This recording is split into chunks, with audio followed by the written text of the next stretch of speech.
Sobrang init. At pag mainit ang panahon, ano nga ba ang masarap kainin? Siyempre, ice cream.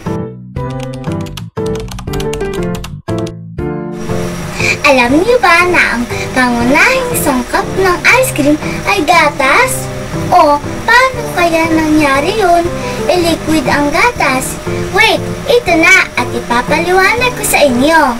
Mainit ang panahon, masarap talaga kumain ng malamig at isa na doon ang ice cream. Ito ay gawa sa gatas o krema na may idinagdag na mga pampalasa at pampatamis.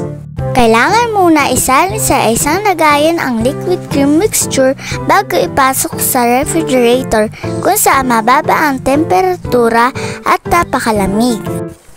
At makalipas ang ilang oras, ang liquid cream mixture na nasa loob ng refrigerator ay tumigas na at naging solid na.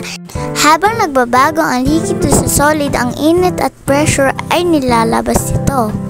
Ang liquid state patungo sa solid state ay tinatawag na freezing. Ang lamig ang nagiging dahilan kung kaya't tumitigas ang ibang liquid. Ang mga molecules sa loob ng liquid ay magkakaiwalay.